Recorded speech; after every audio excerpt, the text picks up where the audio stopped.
The Deep Blue Sea, I mean, it's one of the greatest plays ever written about the inequality of love, about how sexuality can hijack you and turn everything upside down in an instant. He places his characters in a very precise social setting, whether that's in terms of class or whether that's in terms of attitudes to gender. He's actually particularly clear in a play like The Deep Blue Sea, which is about a very upper middle class woman who has left a relationship with a High Court judge, and she's now living in a seedy part of West London with a young alcoholic airman.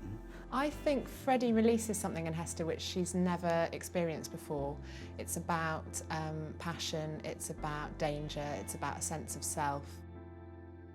You know, she's saved from suicide, but it's not easy by any means. She's given back a tiny, tiny bit of self-respect when the man upstairs values a piece of her artwork. And it's one of Rattigan's tiny things, but it's a tiny moment that could turn a corner. He homes in like a camera going as close as they possibly can into one detail. If you did peel the wall off that boarding house, you'd see 5 tragedies, but we happen to be looking at one. Every aspect of that play is constructed in order to make Hester Collier somebody who simply cannot say what she thinks. It's all part of the world that he creates around this story that makes it more than just a story about a woman who loves a man too much. And you see Hester at the end starting to make one small step, the first of what one hopes will be many, but it might not be, to being a person in her own right, not defined in the terms of her relationships. It's a profoundly subconscious play, actually, and it's not just sort of trotting through a series of themes. It's really kind of wretchedly comes from the heart of Terence Rattigan, and that's what's so moving about it.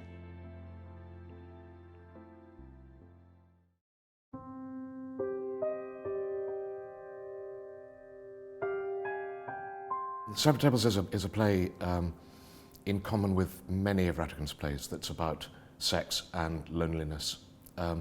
And the inequality of love in all its most painful manifestations, and I think he writes about that better than anybody. Typically Rattigan, he'll choose a setting for a play very, very carefully. They're often places of transience or desperation or sort of, in some way, a terminus. We meet a disgraced former MP who's been in prison for beating his wife, and his wife, who is a society beauty and drug addict. And that play is, if you like, the tragedy of heterosexuality. They are profoundly linked, but they tear each other to pieces. The second play is its precise opposite. It's about a very upright military major, Major Pollock, who strikes up a delicate but easily crushable friendship with the very, very dominated daughter of a sort of monstrous army widow, and Mrs. Railton Bell. Their friendship is absolutely destroyed by the revelation that the Major has committed a sexual indiscretion. You know, we mustn't forget that theatre censorship laws were very, very strict in terms of both linguistic content and emotional and sexual content. You know, you absolutely couldn't do certain things that we now totally take for granted. In the original version, he was arrested for groping women in a cinema. The version that people now do is what he really meant, was that he was arrested for importuning young men. There is a tension between what Rattigan was living and what he could express. Given that homosexuality was criminalised, he simply couldn't write absolutely, frankly and directly about that, although of course he does. But he certainly benefits from a sort of pressure, as I think a lot of writers do, that if you feel that you're under a lot of strain, maybe that compresses your art.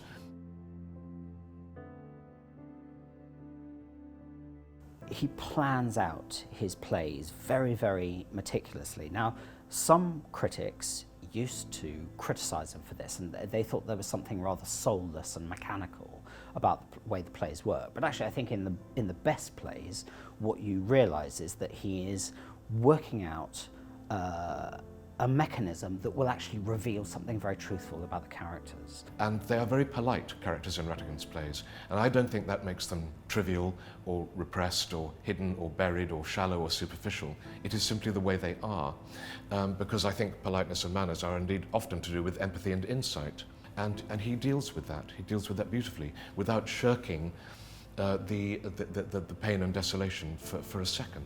He is like a writer working behind the Iron Curtain who has to smuggle the play that he wants to write past the authorities, past the barons of the commercial theatre. They're not such establishment plays as they're sometimes characterised as being. They're actually in some ways quite subversive, and he's ahead of his time in that sense.